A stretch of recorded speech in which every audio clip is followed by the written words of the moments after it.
Baik, Assalamualaikum warahmatullahi wabarakatuh. Waalaikumsalam. Ini alatnya nggak dibawa? Ibu-ibu yang dirahmati Allah. Ini usia termuda berapa ya? Ayo yang paling muda. Ada yang 30-an? Siapa?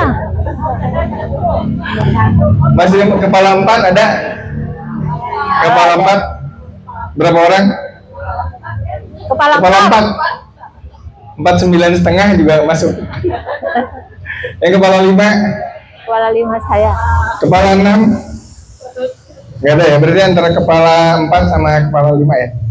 40 sampai 50 ya. Baik, Alhamdulillah sore ini kita bisa berkumpul untuk mendiskusikan ya satu topik yang sebetulnya sangat-sangat penting tapi tidak urgent. Ngerti nggak Bu? Iya. Jadi kalau di kuadran 4 kuadran yang Stephen Covey itu ada dulu buku 7 kebiasaan orang efektif itu, ada tidak penting tapi urgent. Apa Bu? Tidak penting tapi urgent. Scrolling medsos. Iya enggak? Tidak penting tapi urgent ya. Tidak penting tidak urgent. Apa Bu? Gibah. Urgent dan penting. Ya misalkan ada anak tiba-tiba sakit tengah malam, itu harus ke rumah sakit, itu penting dan urgent. Tapi yang namanya aktivitas olahraga itu penting, bahkan amat penting, tapi tidak urgent. Kenapa tidak urgent? Karena olahraga ntar dulu deh. Sesuatu yang bisa ntar dulu namanya tidak urgent. Walaupun itu sangat penting. Oleh karena itu memang harus ada mutabah yaumiyah, tadi Ibu Rain sudah bilang ya. Untuk olahraga itu mesti dimasukkan dalam agenda logbook kita ya, supaya ada catatannya gitu ya. Saya juga ada catatan logbook saya tuh. Untuk hari ini apa, berikutnya apa.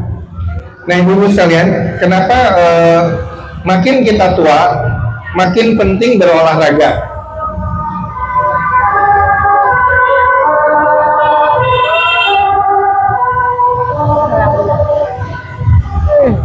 Ya, kenapa makin tua? Justru bukan harus banyak nganggur, banyak duduk, tapi makin tua makin perlu berolahraga ya. Karena ada yang namanya sarkopenia. Sarkopenia itu adalah penggerusan otot. Jadi otot kita itu Bu, mulai 40 ke atas, bahkan ada yang bilang 30 ke atas, itu penggerusannya lebih dominan daripada pembentukannya. Nah, kalau masih balita, masih anak remaja, masih puber, itu pembentukan ototnya lebih dominan daripada penggerusannya. Otot kita itu sebuah keseimbangan, ada dibentuk, ada dihancurkan. Bentuk, hancurkan, bentuk, hancurkan. Nah, 40 ke atas, itu sarkopenianya itu sudah mulai berjalan ya. Masuk ke 50 ke 60, penggerusannya lebih dominan lagi. Makanya pada saat usia 80, coba ada yang mengamati nggak orang tua kita ya, kalau udah usia 80 ototnya habis kan ya, betul nggak? Apalagi yang 85, yang 90 gitu. Nah tadi seperti kata Bu Ain, kita kan nggak tahu usia kita berapa tahun. Kalau takdirnya usia kita 85 atau 90, itu maunya kita, doanya kita adalah kita tidak hidup di kursi roda selama belasan tahun. Apalagi harus cuci darah, iya kan? Harus ke klinik fisioterapi seminggu 2 kali karena nggak bisa jalan atau apa macam-macam. Nah untuk itu Bu, ini memang kita perlu ikhtiar. atau itu mah udah takdir gitu ya. Kenapa kita perlu ikhtiar dan nggak selalu bilang itu kan di kursi roda mah takdir gitu ya. Karena memang dalam Islam itu ada konsep mari kita lari dari takdir yang satu menuju takdir yang lain kan gitu ya. Ada sepasukan tentara yang akan memasuki daerah yang baru saja kena wabah taun ya.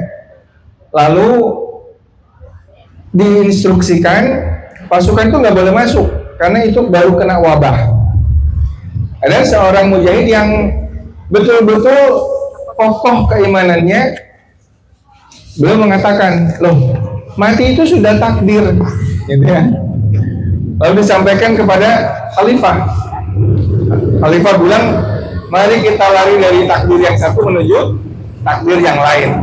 Nah, jadi tua itu pasti, tapi bugar itu atau sehat itu pilihan ya.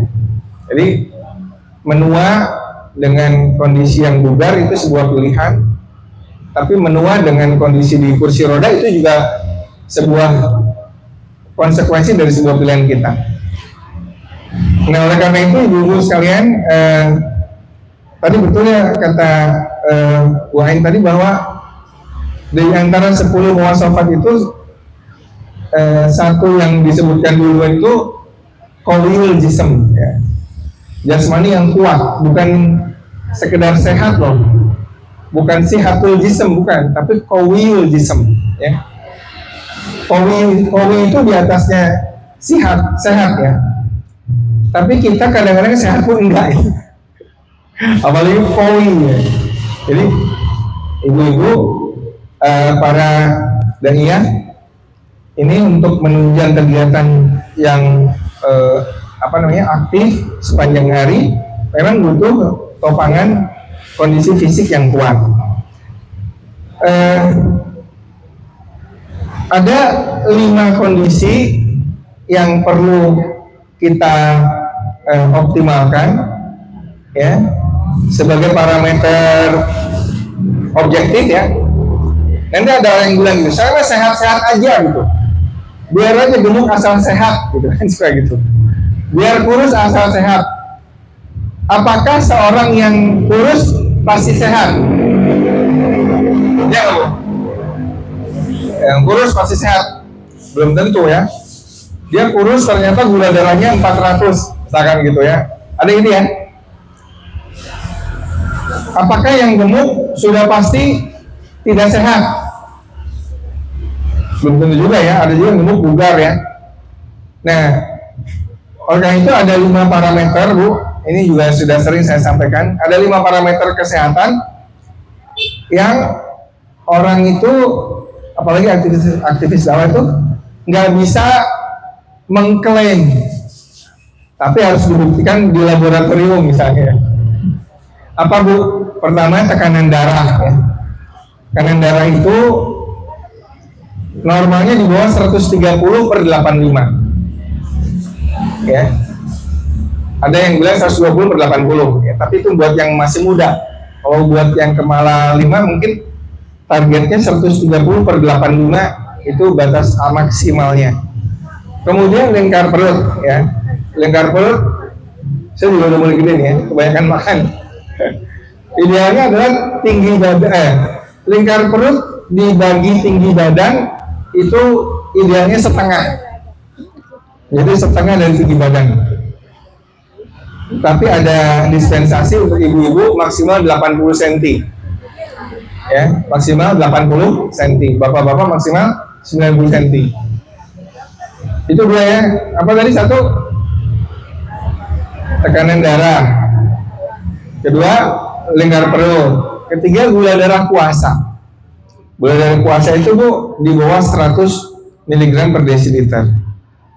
3 ya. Keempat, trigliserid. Trigliserid puasa itu di bawah 150. Dan yang terakhir, kolesterol HDL. Ibu-ibu di atas 50. Bapak-bapak di atas 40. Normalnya ya. Nah, nanti mungkin program Keramat Jati bisa cek up ya. Mungkin nanti buatin bisa bikin program. Ini nih bulan apa, Januari misalnya. Januari kader Umahat berapa yang 5 hal tadi itu dicek. Kira-kira berapa persen yang lulus. Nah, masalah kolesterol Bu, kok yang penting dari lemak tadi itu 2, trigliserid dan HDL kolesterol. LDL itu nggak penting. Jadi kita sering kali keliru, ribut ngurusin kolesterol total dan kolesterol LDL, betul? Padahal LDL itu sangat tergantung trigliseridnya. Ada data Bu menarik, 70% masyarakat Eropa yang kena serangan jantung LDL-nya normal. Sekali lagi, 70% masyarakat Eropa yang kena serangan jantung LDL-nya normal. Jadi jangan tertipu kita ngobatin LDL, tapi fokus pada trigliseridnya. Trigliserid tinggi, HDL-nya rendah, itu risiko untuk beberapa tahun kemudian, naudzubillah, bisa kena stroke dadakan, serangan jantung, dan macam-macam ya. Dan kuncinya trigliserid. Trigliserid itu kelebihan lemak, apalagi plus gula darah tinggi. Ya, trigliserid itu kelebihan lemak yang ditumpuk di dalam tubuh kita dan nanti akan menempel di pembuluh-pembuluh darah. Nah, ini memang satu kondisi yang memang berbahaya. Jadi ini sangat penting tapi tidak urgent. Ya, cek ini. Kenapa? Karena 5 hal ini Bu, walaupun penting, tapi kalau ternyata positif semua, ibu-ibu nggak merasa apa-apa. Paling rasanya aduh sering pegal, nggak enak badan gitu ya. Tapi masih bisa jalan, masih bisa apa, masih bisa dakwah, masih bisa apa, ya. Sampai tiba-tiba kemudian ada satu serangan yang membuyarkan kita semua, ya. Tiba-tiba stroke, tiba-tiba apa, naudzubillah. Oleh itu, ibu sekalian, 5 parameter sehat. Ini baru sehat ya, bukan POWI. Ya. Nah, 5 parameter sehat ini, tekanan darah, lingkar perut, gula darah puasa, trigliserid puasa, dan HDL kolesterol itu menjadi patokan kita. Ada di mana kita sekarang? Ada di mana kita sekarang? Katakanlah ini yang ada sekarang berapa? Misalkan dari kader semua ada berapa? Berapa yang lulus semua? Ya. Berapa yang lulusnya 4? Berapa yang lulusnya 3? Yang disebut dengan sindrom metabolik kalau 3 dari 5 positif, ya. 3 dari 5 positif. Nah, ini mungkin satu parameter objektif yang harus kita tahu. Jadi kita jangan suka denial. Enggak, saya sehat. Buktikan di laboratorium. Ya, yang aku sehat buktikan di laboratorium. Supaya apa? Supaya tidak ada dusta di antara kita. Nah, nanti kalau udah ada datangnya, kita coba lakukan sebuah program, ya. Ada 5 hal lagi nih program supaya 5 tadi membaik gitu. Ya, nah ini kita lihat ada 5 hal untuk mencegah 5 hal gitu ya, atau 5 hal untuk memperbaiki 5 hal. Ini baru sehat ya, baru bicara masalah sehat. Apa 5 hal itu? Yang pertama adalah tidur yang cukup. Ya, tidur yang cukup. Ya, ini kelihatannya sepele ya, kok tidur aja harus diingetin sih? Karena kita udah banyak yang pola tidur kita memang menyalahi sunnah Rasul. Ya. Tidur melewati tengah malam nggak tidur begadang gitu ya. Apapun alasannya ya. Jadi tidur itu idealnya antara jam 9 sampai jam 3 itu tidur. Ya kalau mau mengurangi tidurnya jam 9 sampai jam 2. Begadang itu Bu mulai jam 2 ke bawah gitu. Jangan begadang dari habis isya terus sampai jam 3 nggak tidur, itu sangat merusak kesehatan. Kita butuh tidur yang melewatkan tengah malam, ya. Paling maksimal jam 10 sampai jam 2, 4 jam itu kira-kira harus bisa tidur. atau jam 10 sampai jam 3. Bangun qiyamul lail dan sebagainya. Begadangnya itu mulai dari jam setengah 3 atau jam 3. Ya. Nah, tapi sebelum itu memang masih ada tidur tengah malam, itu intinya harus bisa tidur ya. Ya kalau terpaksa enggak, kita bayar di waktu duha misalkan ya.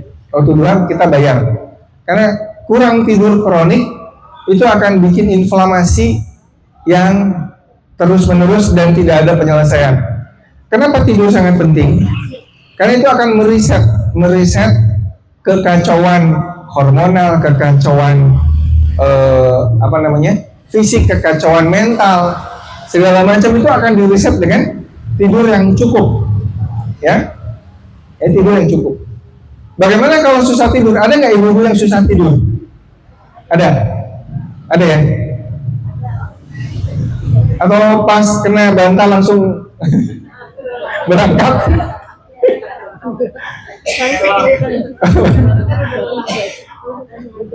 Buat yang susah tidur, ada baiknya latihan pernapasan ya. Pernapasan. Jadi mungkin Bu Elsa bisa ngajarin BEP yang lagi ngehits. Relaksasi pada saat sebelum tidur ya. Selain berdoa, tentu saja ya, berdoa dan sebagainya. Biasanya kan orang kalau susah ngantuk, tilawah jadi ngantuk ya. Udah. Baca Al-Mulk ya, misalkan ya. Baca ini. Nah, kalau belum tidur, belum ngantuk juga, ibu-ibu bisa latihan olah nafas.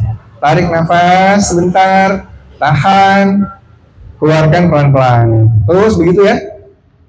Itu adalah salah satu cara relaksasi untuk aktivasi saraf parasimpatik ya.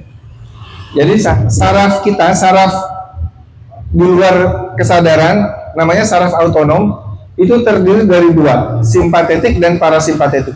Simpatetik itu Bu, kalau kita sedang stres, kita lihat anjing galak, itu simpatiknya bekerja karena harus lari.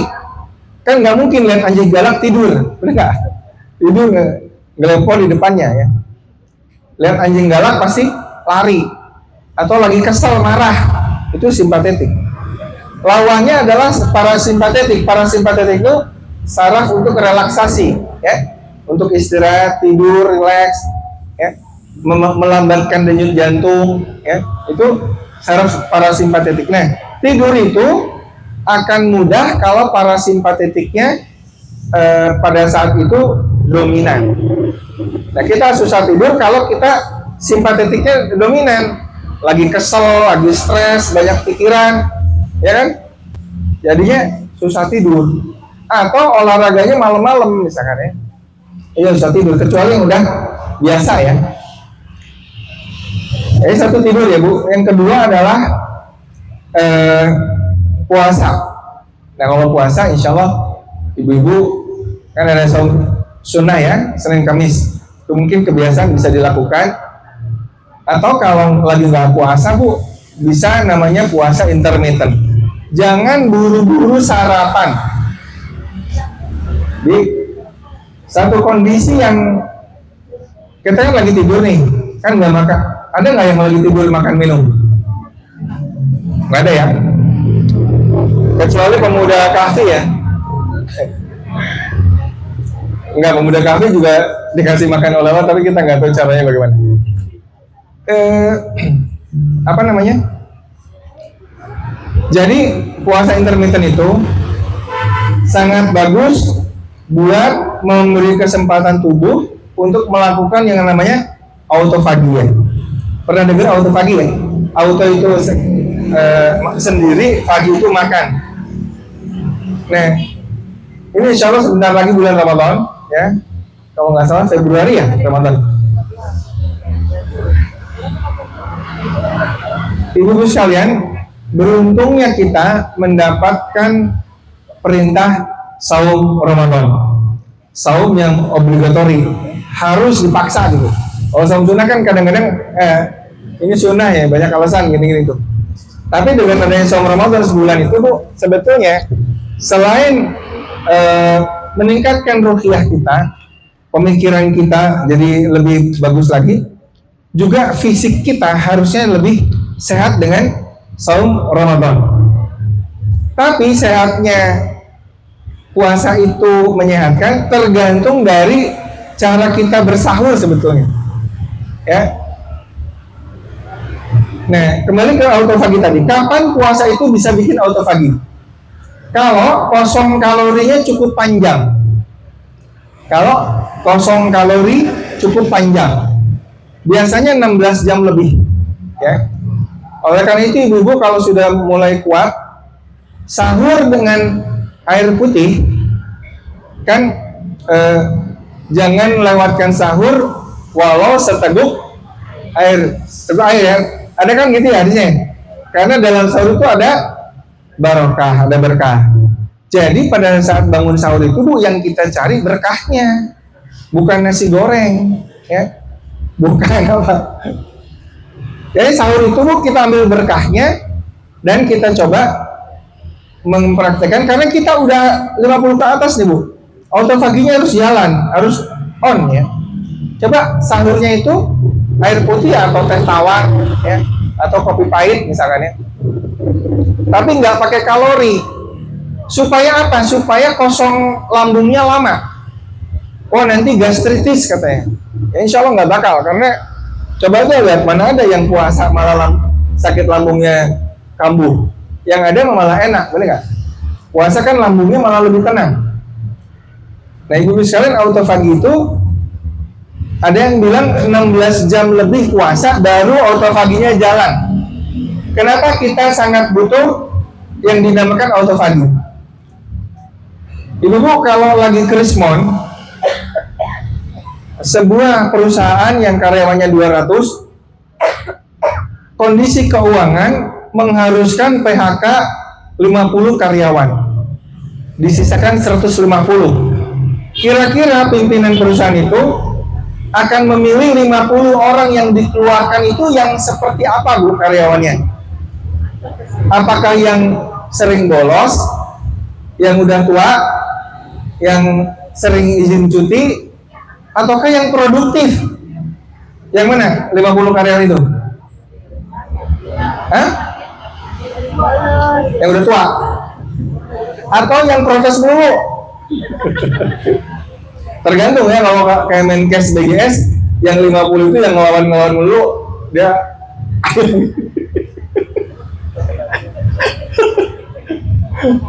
ya. Jadi kalau perusahaan yang menghadapi krisis moneter, dia akan cari 50 itu yang terburuk ya, dari ranking 200 itu diambil 50 yang paling tidak produktif, yang absennya paling jelek, dibuang semuanya supaya yang survive adalah yang paling optimal. Benar nggak? Nah tubuh kita itu lebih pintar daripada perusahaan tadi, daripada pimpinan perusahaan tadi. Jadi kalau kosong kalori lama, yang akan dibuang apa Bu? Sel-sel yang tua. Ngerti nggak? Sel itu kan ada umurnya, dia akan pensiun. Sel tua itu dihancurkan, didaur ulang jadi energi tubuh kita. Makanya orang yang rajin puasa awet muda, ya, awet muda. Orang yang rajin puasa itu awet muda, ya. Karena sel-sel tuanya itu dihancurkan, di-recycle. Ini pentingnya autofagi. Ibu-ibu kalau disebutkan awet muda pasti semangat, ya kan? Jadi awet muda. Nah autofagi itu selain karena puasa, masuk ke kebiasaan ketiga. Tadi kan apa tadi? Tidur cukup, puasa intermittent. Kebiasaan ketiga adalah olahraga yang cukup. Kapan olahraga itu bisa bikin autofagi? Kalau olahraganya sampai timbul ngos-ngosan, sampai hipoksia. Ya, hipoksia. Jadi hipoksia itu memicu autofagi juga. Ya, jadi tadi selain lapar, gara-gara puasa nggak ada kalori masuk, dan juga ada olahraga yang membuat tubuh itu memaksa. Ini kebutuhan lagi tinggi. Kalau tadi krismon, keuangan lebih seret, ngerti nggak? Kalau ini kebutuhan kita tinggi, harus ada yang dikorbankan untuk energi itu kira-kira. Siapa yang dikorbankan? Lagi sel-sel tua tadi. Jadi orang yang rajin puasa, Bu, sel yang bakal jadi kanker dikorbankan jadi energi, paham nggak? Makanya puasa dan olahraga itu dan tidur yang cukup itu paket komplit untuk mempertahankan kesehatan kita. Ya, tidur cukup, puasa yang cukup. Kalau bisa, Bu, mulai belajar nanti bulan Ramadan atau sahur Senin Kamis, sahurnya tanpa kalori. Ibu-ibu sahur tanpa kalori, terakhir makan itu buka, habis terawih makan, masih makan ya misalkan ya.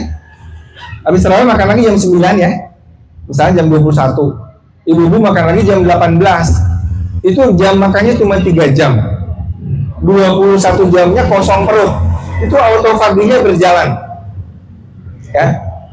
Dan ibu kalau itu sebulan dilakukan dengan baik, coba ibu lihat wajahnya pasti lebih glowing, ya.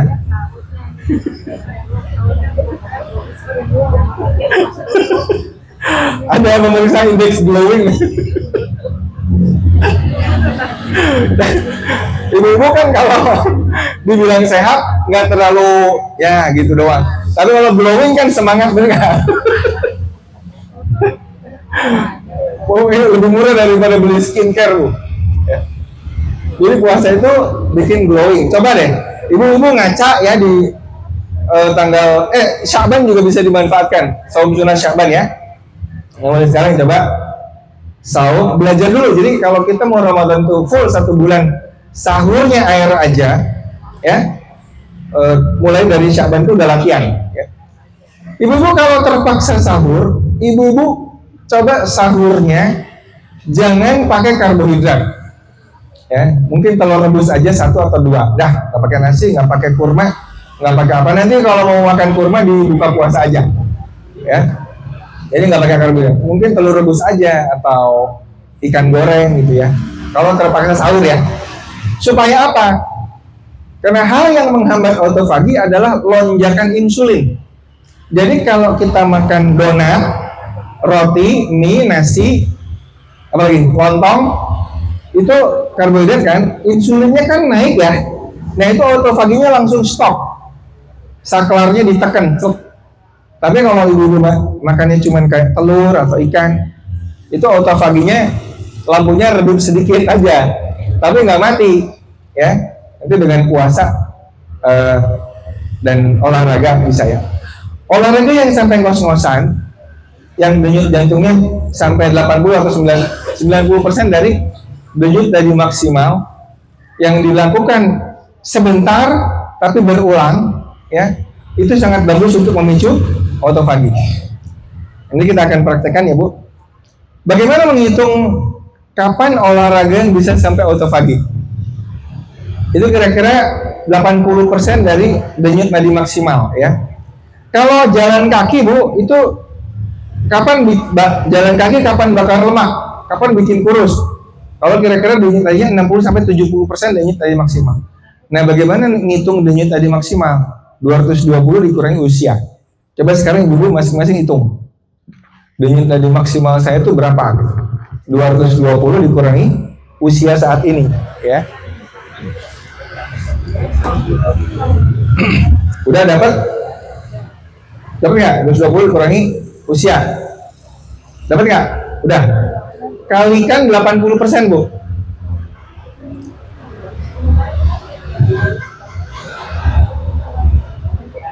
Udah dapat angkanya? Nah, angka itu patokan ibu-ibu olahraga sampai denyut nadi itu, ya. Nanti dilakukan mungkin 1 menit, ya. Habis itu istirahat. 1 menit istirahat. Itu jangan terlalu sering juga, nanti capek. Tapi itu patokannya menghitung denyut nadi maksimal. Jadi kalau kita bicara masalah olahraga, Bu, dipasang, ibu pada pakai smartwatch nggak? Pakai ya?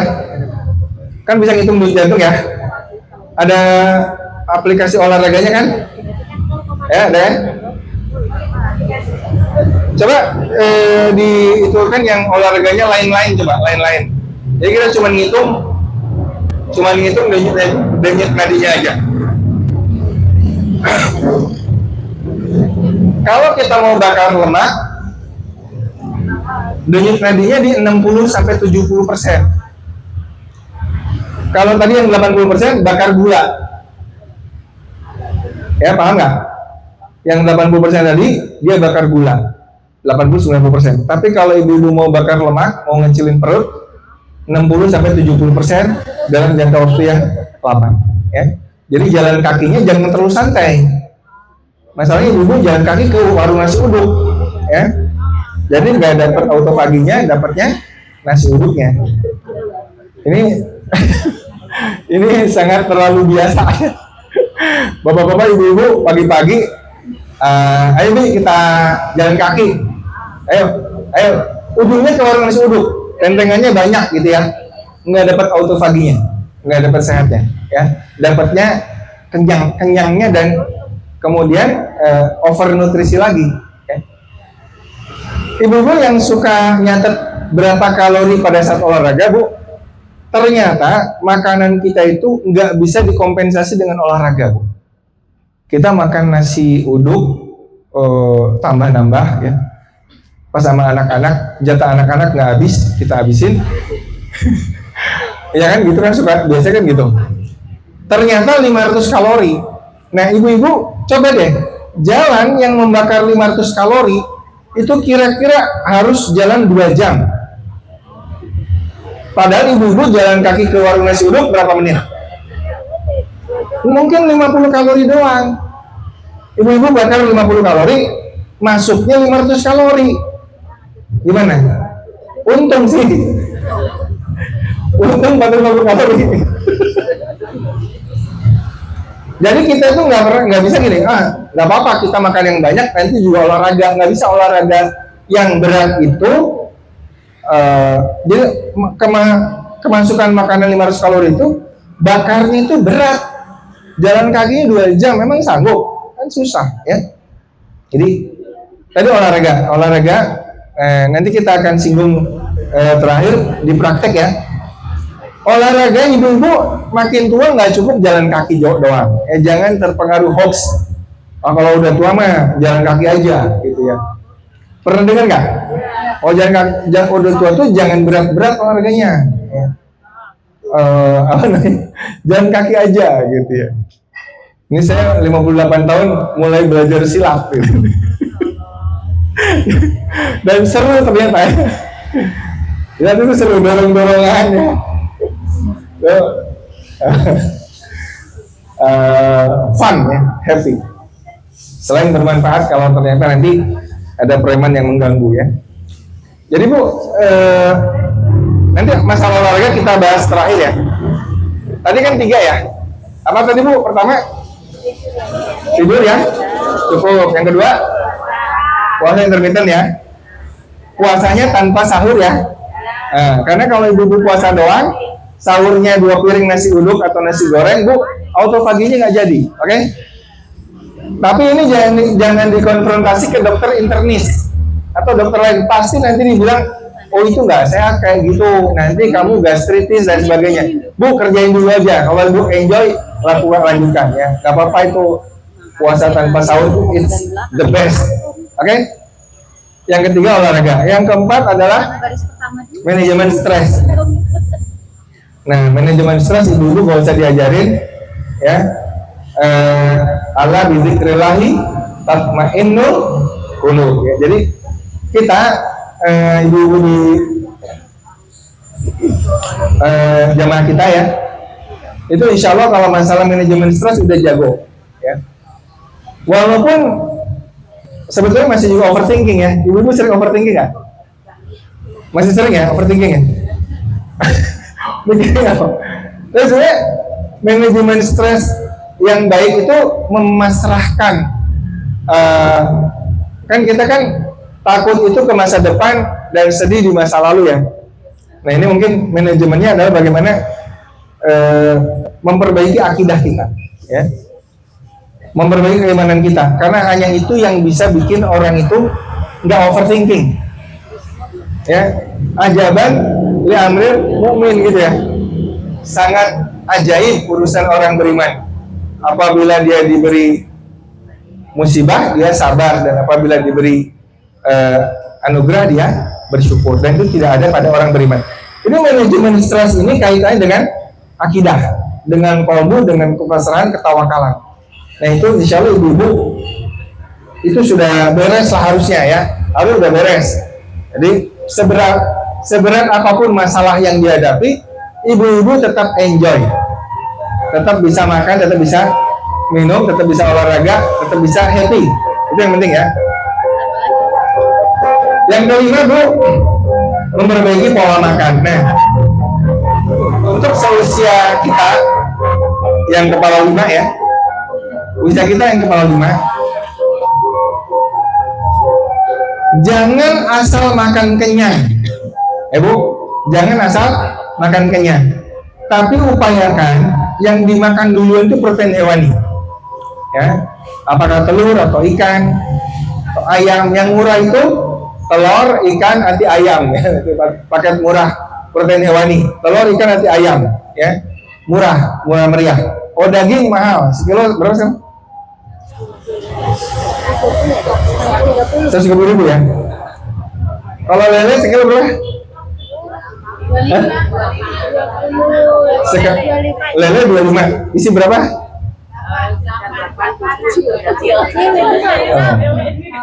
Ya udah lele aja deh.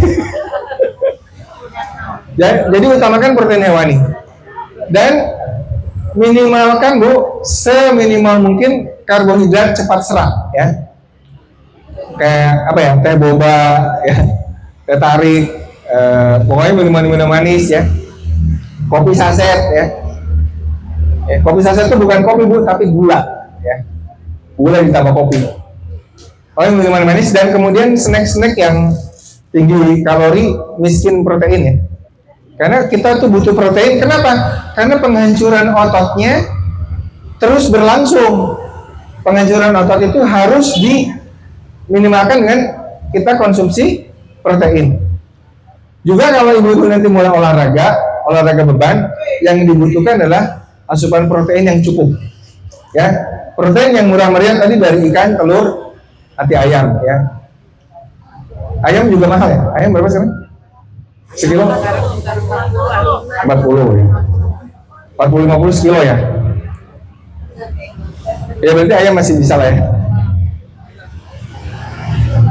Jadi pola makan yang kaya protein hewani ya Bu, itu diutamakan. Nanti kalau digabung kelima-limanya itu Bu, insya Allah itu bisa memperbaiki jeleknya yang 5 tadi, paham nggak? Jadi 5 ini memperbaiki atau mencegah yang 5 itu ya. 5 ini mencegah yang 5 itu. Nah, supaya tidak ada dusta di antara kita, silakan dibuktikan ya.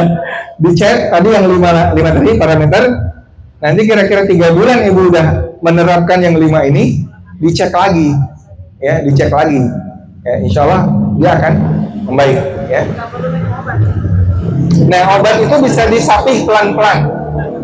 Obat bisa disapih pelan-pelan. Buat yang diabetes misalkan, saya itu ada penelitian pengabdian masyarakat Bu, membina kelompok Bapak Ibu warga Keramat Jati ya, kerjasama dengan dokter puskesmas, dibantu oleh asisten saya Ida itu dia ibu-ibu, bapak-bapak penderita diabetes ya. Kita coba satu grup sekitar 50 lebih ya orang, itu dengan terapi stop karbo ya, stop karbo 50 orang itu ya. Tiap saat dia setor, dia nggak pakai puasa, makan sekenyangnya, kapan aja boleh makan, tapi yang penting bukan karbo. Dia tiap waktu tuh masih setor, dok ini saya setor makanan ini sarapan saya, ini makan siang saya ini, ya itu aja ikan, sayur ya, tahu tempe. Itu HbA1c-nya turun, rata-rata itu turun 3 poin ya, 3 bulan itu kan keren banget gitu ya. Kalau yang makanannya biasa sesuai anjuran dokter yang biasa, ya tetap aja segitu ya, HbA1c-nya nggak ada turun. Kalau ini turunnya cek gitu, gula darahnya juga pas. Tapi yang paling bikin saya seneng, coba Bapak Ibu ceritakan apa yang perubahan yang dirasakan selama Bapak Ibu menjalani pola makan ini. Kata mereka, dok, saya kok jadi nggak pegel-pegel ya? Saya kok lebih bertenaga ya? Kayak saya lebih seger ya? Nah, ini efek-efek yang begini ini Bu, gara-gara efek inflamasi tadi ya, yang diatasi dengan sekedar memperbaiki pola makan. Padahal saya nggak ngajarin olahraga, itu dulu aja. Nah, ibu-ibu sekalian, jam 5 ya. Nah, kita sekarang akan coba praktek apa sih olahraga yang bisa dilakukan oleh ibu-ibu secara mandiri ya, dengan alat yang sederhana atau bahkan tanpa alat ya, bahkan tanpa alat. Ibu-ibu bisa melakukannya. Konsepnya seperti snack. Olahraga itu dianggap seperti snack ya, sport snack gitu ya. Kan kadang ibu-ibu mikirnya gini, olahraga itu kalau nanti ada di gym atau di kolam renang atau apa lagi, atau di lapangan ya. Kalau di kamar, di ruang tamu nggak bisa olahraga. Nggak kayak gitu konsepnya. Olahraga bisa anytime, anywhere, kapan saja, di mana saja. Kapan saja, di mana saja kita bisa berolahraga. Sehingga makanya perlu mutabah yaumian. Selain berapa halaman tilawah kita, berapa qiyamul kita, berapa saum, berapa masurat, berapa kita checklist untuk olahraga misalkan ya. Nah, ini ada salah satu contoh tools ya Bu, salah satu. Tapi kalau nggak punya ini juga jangan jadi alasan nggak olahraga. Ya, nanti kita praktekkan beberapa opsi untuk bisa berolahraga.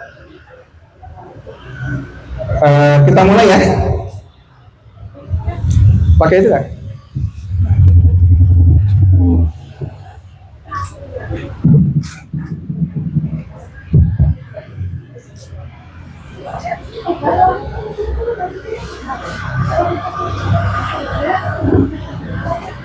Di sini ya?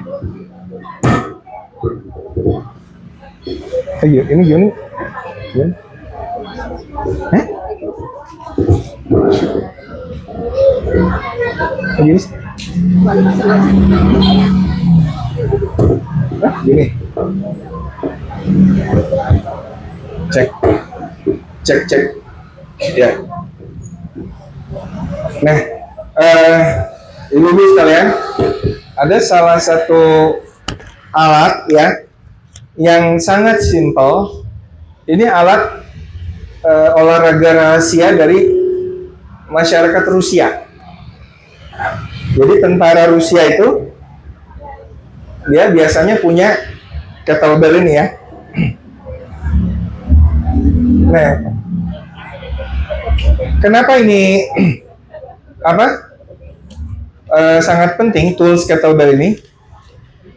Jadi di Rusia itu mereka udah biasa menggunakan alat yang ini biasa menggunakan alat yang simple dan hasilnya buat kekuatan ya. Ya, ada satu cerita, kalau di Amerika kan pakai mesin ya, badannya gede-gede tapi kopong. Untuk merayap itu nggak bisa tentara Amerika yang gede-gede badannya itu ya. Tapi Rusia dia berisi ya, berisi buat merayap dan sebagainya itu cepet dia. Perkelahian orang per orang juga biasanya dia lebih jago. Nah, di antara tools dari masyarakat Rusia itu adalah kettlebell ini ya. Kettlebell ini sebuah alat yang sangat bermanfaat ya dibandingkan dumbbell. Gerakannya apa aja? Ada beberapa gerakan yang bisa ibu-ibu pelajari dengan simpel ya. Ini yang gampang itu pertama adalah kettlebell swing ya. Kettlebell swing itu sekedar mengayun ya. 2. Jadi pas di atas ini kita buang napas.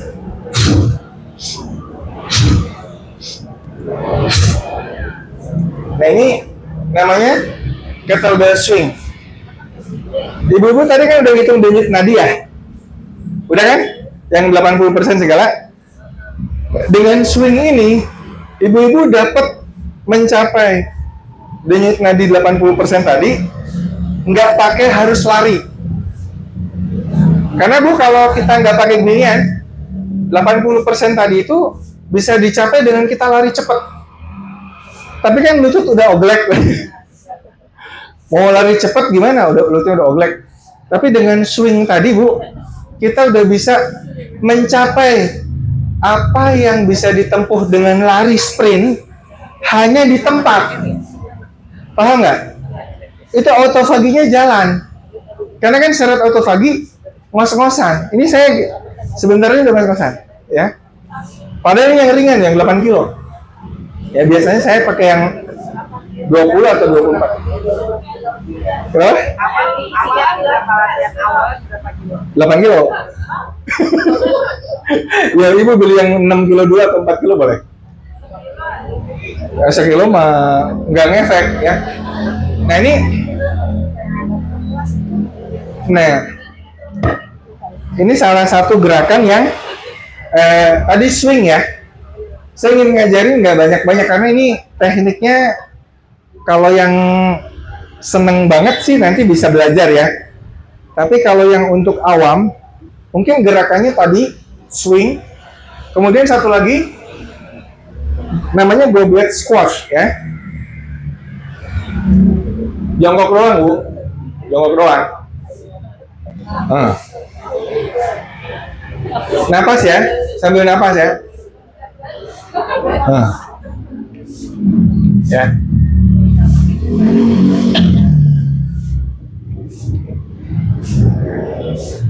Ya, dia goblet squat. Kemudian satu lagi press. Angkat aja. Gampang ya? Gampang ya? Angkat. Angkatnya sampai full. Ya, sampai full. Gitu ya. Yang keempat push up. Push up itu ibu-ibu bisa pakai bantuan kursi dulu atau tembok ya. Gitu ya. Atau ibu-ibu nyender dulu ya. Nyender dulu, mundur dikit. Sudah ada. Gitu ya.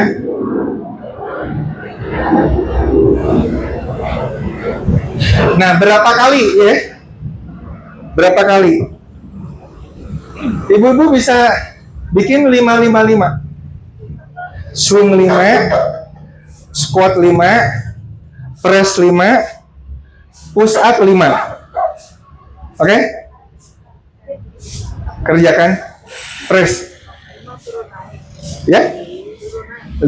Jadi kan ini tadi 5 ya. 1, 2, 3, 4. Atau mulai 3 dulu juga boleh. Itu udah 5 squat. 1 sampai habis. Kalau bisa kan gini. Kalau ibu belum kuat, nggak usah pakai beban, bisa pakai kursi. Ya. Tuh. 2, 3. Itu juga udah bagus nih, Bang. Kalau bisa nanti kursinya makin pendek. Pakai jojodok ya, apa nih? Ya, pakai itu ya. Tapi kalau belum bisa pakai kursi tinggi gini dulu, nggak apa-apa ya. Ibu duduk gini. Insya Allah 3 bulan aja udah bisa diturunin lagi gitu ya.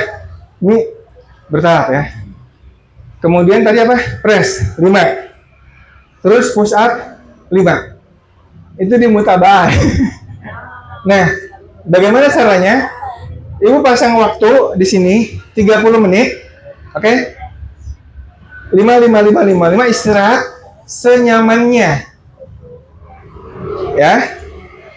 Kalau ibu-ibu udah nggak ngos-ngosan, mulai lagi 5. istirahat lagi. Jadi ini kecepatannya tergantung kemampuan ibu-ibu. Tapi dicatat, oh 30 menit yang ini saya dapat 10 set misalkan. Ternyata nanti setelah 1 bulan rutin, ibu-ibu bisa naik loh. Bisa 12 set. Oh ternyata saya bisa lebih lagi gitu. Nanti kalau udah lebih bagus, naikin ininya 10 kilo misalkan. Dari 8, 10, 12 gitu ya. Nah. Kenapa?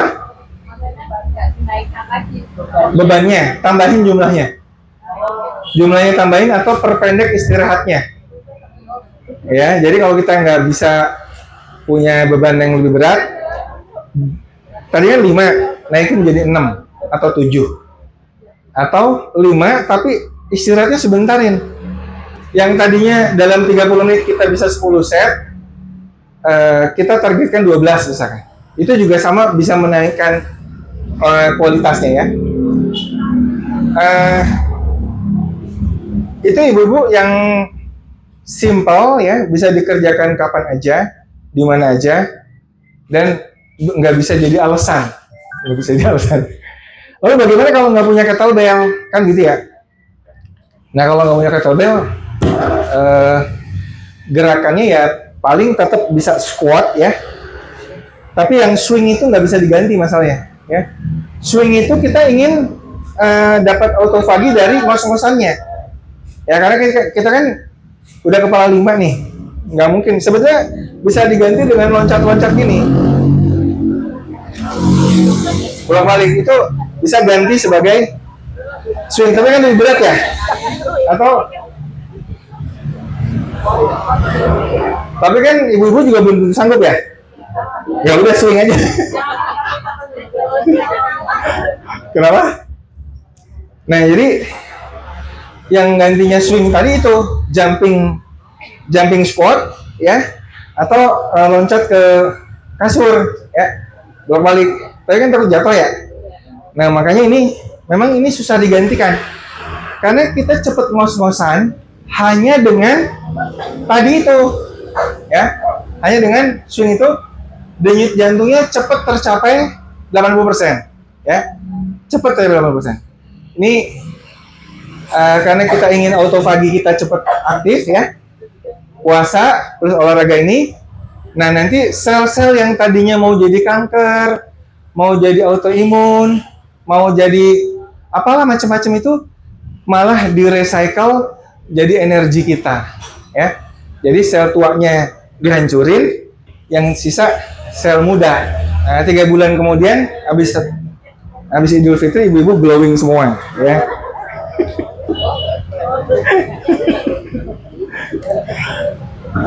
Ya saya kira itu. Ada tambahan nggak Bu Elsa? Ya.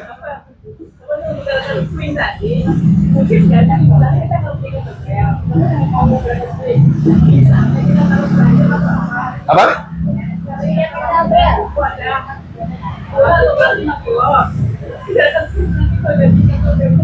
Boleh, bisa. Bisa Bu. Coba misalkan apa? LPG 3 kilo itu ya. LPG 3 kilo kalau diisi penuh berapa ya? Beratnya? LPG yang hijau 12 kilo? 3 kan isinya. Hah? 5 atau 6 itu bisa Bu. 5 atau 6 kalau diisi penuh ya. Jadi ibu-ibu hanya Bu gini ya. Ini gerakannya harus benar. Sebab kalau enggak nanti yang sakit kakinya. Nah jadi Ibu maaf pinjam ini ya, botol ini ya. Ini kalau lagi mau swing Bu, simpan ini di sini. Di sini ya. Oh ini di sini, di bawah kita ya. Ini nggak boleh kena.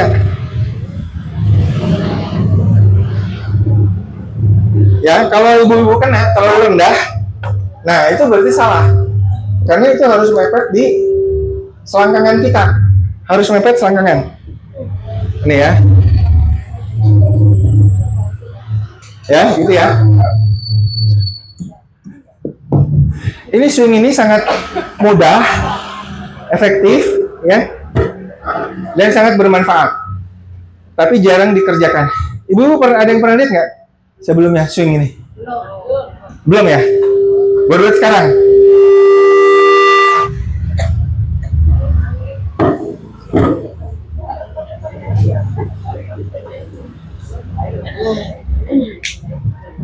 Ibu-ibu ada yang mau nyoba? Ada yang mau nyoba? Ya, silakan nyoba, nanti kita koreksi.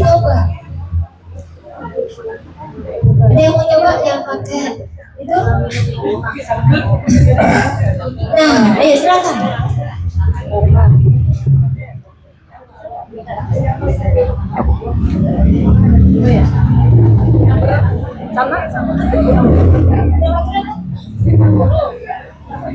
Itu sama-sama 8. Coba Bu Elsa contohin. Kayaknya perlu taruh botol dulu deh.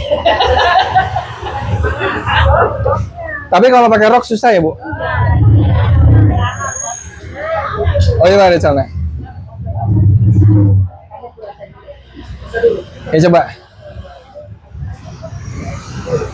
Kurang nunduk. Kurang nunduk. Jadi nafas dulu sebelah gitu. Ya. Ya.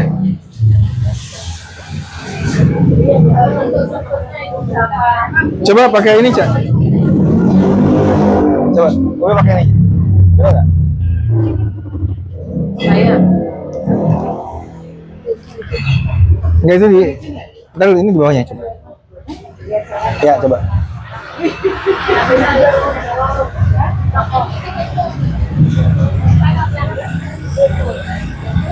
Ya. Ya. Ini udah bener ya. Jadi pas tegak itu, Bu, nggak boleh gini. Ngerti nggak? Nanti sakit pinggang. Sih, lurus aja gini. Jadi lurus mentok di sini aja. Pas di atas, pas keluar napas ya. Tarik. Ya. Jadi, nah bukan tenaga ini ya. Nanti ibu-ibu kesalahannya gini nih. Kesalahannya gini, Bu. Nah. Jadi ini diangkat pakai tangan. Sedangkan ini pakai paha. Lontaran paha. Tangan kita relax. Ini bisa dilempar. Hup. Dia nggak boleh gini, ya? Boleh. Neko aja. Ya. Nah ini gerakan. Lurus. Enggak, jangan lurus. Ini karena bukan pakai tangan. Yang ngangkat itu bukan tangan, tapi ini. Ya sama aja. Coba. Nah itu pakai tangan. Tangan ya? Ibu pokoknya meletupnya pakai ini. Jadi, nih kan tadi gini ya. Itu masih pakai tangan. Tapi lama-lama nanti bisa. Jadi intinya adalah tangan itu buat nyetir doang, pasif, ya. Tangan itu pasif, Bu. Kayak gini ya. Lihat, Bu. Tenaganya letupan paha belakang. Letupan paha belakang tuh. Ya, mari ya. Ya. Berat ya.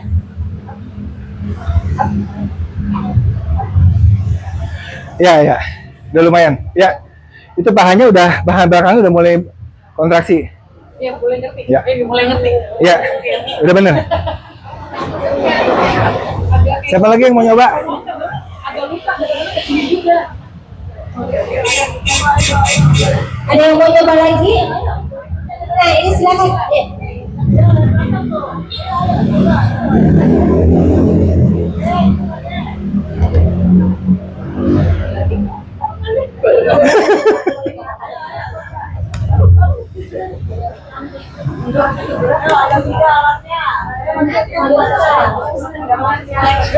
Ayo silakan.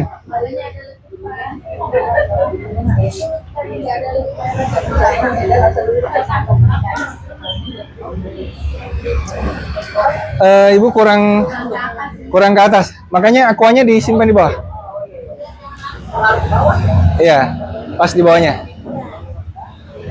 Kettlebellnya pas di bawah nempel selangkangan, dekat selangkangan. Buka. Ya.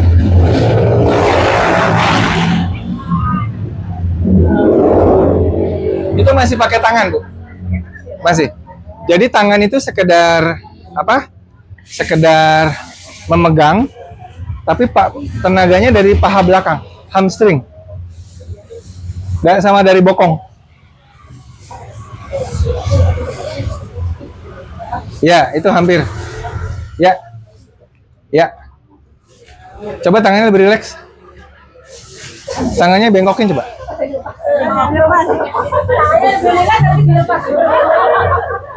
Ya, itu udah hampir benar. Tinggal latihan lagi.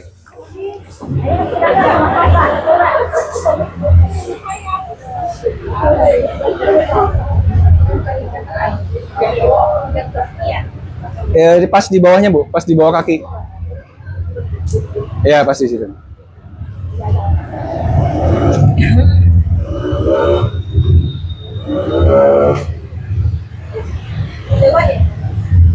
Udah benar. Ibu meletupkan di belakang pahanya, letup, set. Nah, letupkan, set. Letupkan, ya. Ya. Ya. Ya, itu udah betul. Ya, pinter. Terus. Ya, ada. Ya. Jadi nanti Bu meletupnya di belakang paha ya. Ada letupan di sini. Set. Jadi letupannya itu letupannya gini ya. Hop. Hop. Jadi ada hop gitu. Gitu ya. Nih. Nah, tangan itu cuman nahan aja ya. Jangan gini. Jangan gini ya. Nggak dapat apa-apa. Dapatnya sakit doang. Kalau gini-gini sakit doang. Tapi hop.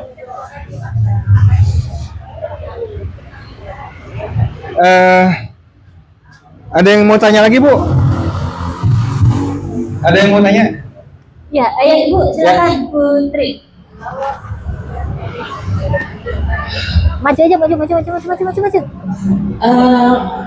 Langsung aja Dok.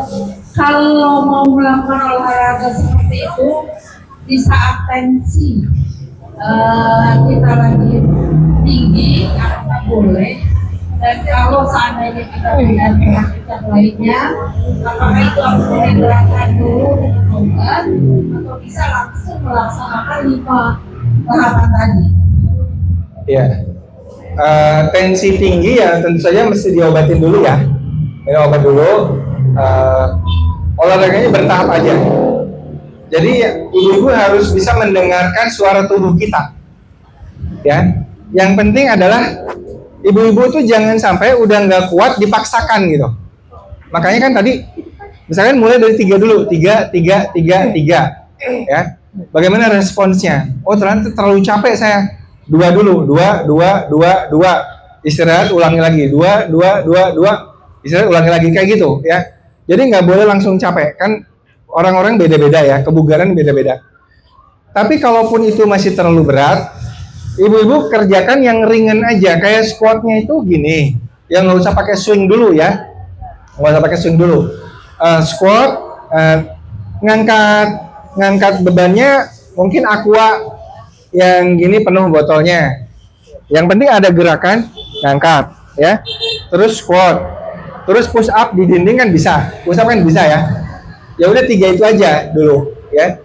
Nanti swingnya diganti dengan jalan cepat misalkan. Oh ya, kalau ibu-ibu mau jalan cepat, ada teknik yang sangat baik adalah 3 menit ibu-ibu jalan cepat sekali, 3 menit ibu-ibu jalan santai. 3 menit cepat, 3 menit santai. 3 menit cepat, cepatnya secepat mungkin yang ibu-ibu masih bisa cepat. Ya, dipaksakan cepat. 3 menit santai, ya. Itu membuat kita jadi lebih kuat. Ya, ini kakak ipar saya, kakaknya Bu Elsa, itu tadinya naik tangga aja nggak kuat. Sekarang udah bisa hiking ya, hiking ke bukit, ke gunung itu. Jadi dari yang tadinya naik tangga aja ngos-ngosan, itu udah jadi hobi naik gunung, gitu kan, naik keren ya. Itu salah satu terapinya tadi, jalan cepet 3 menit, jalan santai, 3 menit cepet, 3 menit santai. Terus aja kayak gitu, ya. selama setengah jam misalkan, ya. Ibu pakai timer, 3 menit, 3 menit. Itu salah satu jalan untuk terapi supaya kita nggak cepat ngos-ngosan, ya. Nah kalau itu udah, ibu-ibu udah sanggup, baru nanti swing nih. Sudah dijawab. Ini kettlebell swing jangan ditinggalkan, karena sangat-sangat efektif, efisien, ya.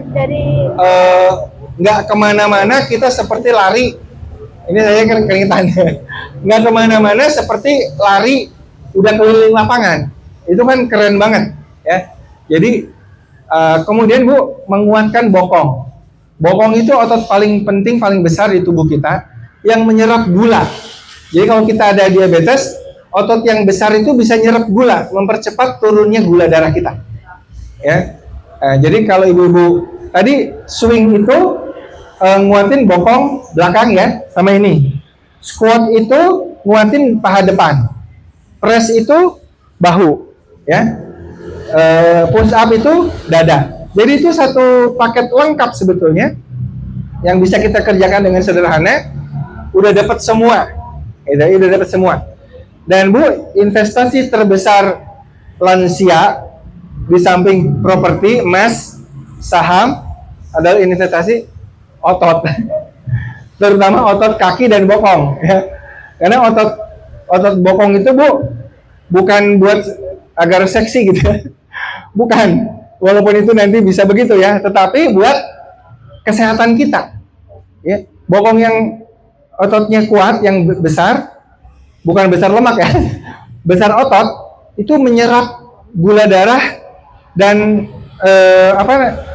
dia mengeluarkan myokin namanya. Myokin itu sejenis hormon otot yang ketika dia dikeluarkan dia banyak sekali manfaat buat kesehatan. Ya, jadi saya kira cukup ya. Ada yang mau tanya? Oh silakan. Masih ada tanya? Silakan. Oke, ini dari Cipayu. Mau menanyakan kalau misalnya kita ada kondisi misalnya stress cervical, scoliosis atau HNB, apakah boleh dilakukan gerakan terapi atau kita mulai dari yang Ya. Nah, ini kalau pertanyaan bagus, saya jadi lupa ya. Waktu di grupnya Bu Ain saya sebutkan ya. Salah satu yang penting gerakan dead hang. Dead hang itu menggantung. Ibu-ibu beli pull up bar ya namanya ya, pull up bar di kusen, Bu, di kusen ya. Tapi kadang-kadang kusen itu kurang tinggi jadinya ya. Tapi kalau di kusen ibu-ibu gantungnya gini, kakinya ditekuk ke belakang gitu ya. Nah, itu sangat bagus untuk kesehatan bahu, termasuk bagian leher. Jadi kalau ada masalah cervical, Bu, mulai dari ngelendotin dulu, jangan dilepas kakinya. Tapi kayak ditarik gitu, diregang, ya. Berapa lama? Total 5 menit sampai 7 menit sehari. Ya. Dicicil.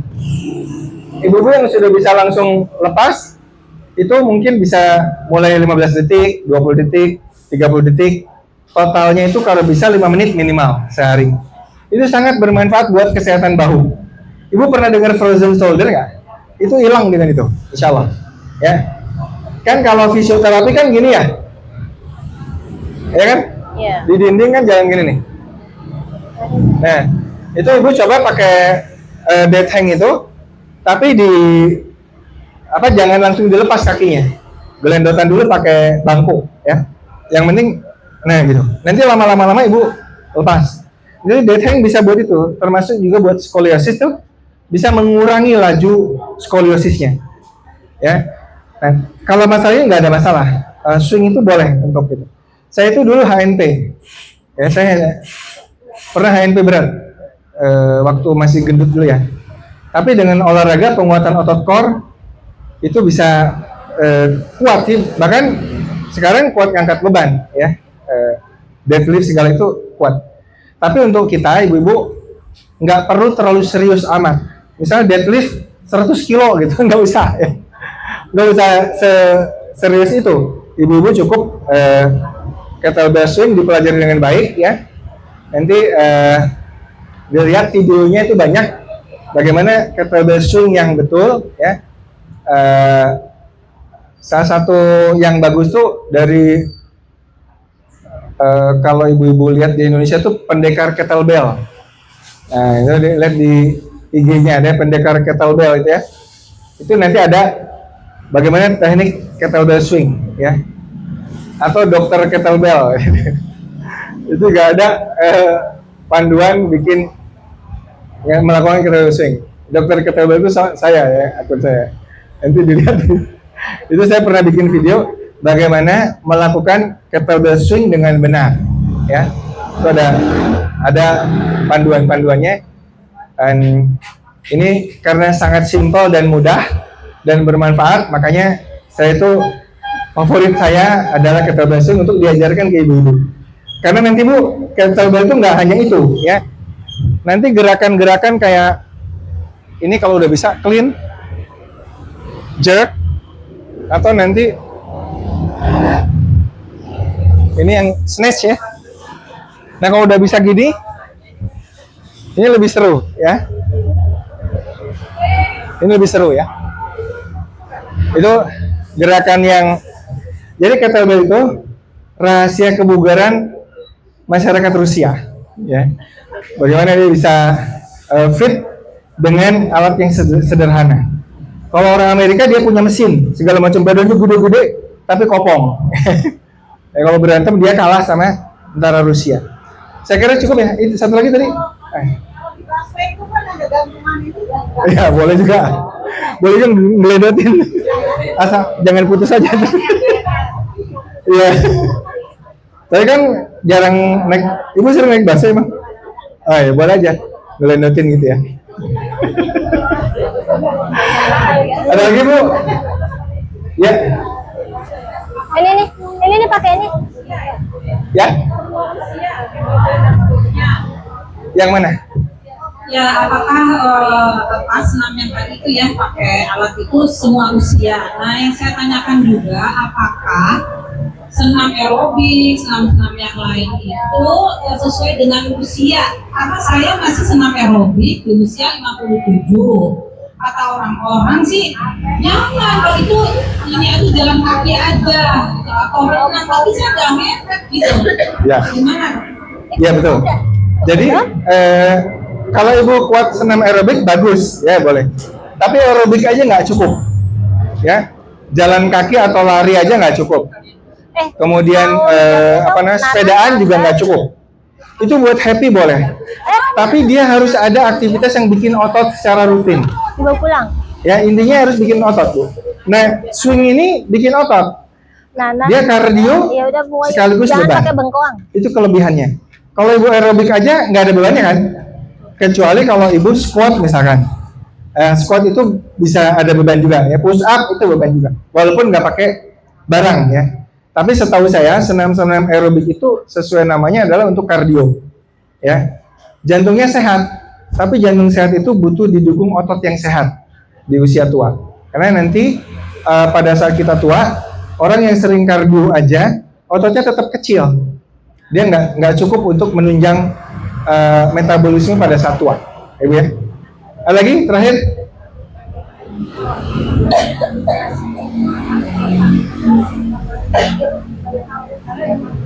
Ini pakai nih.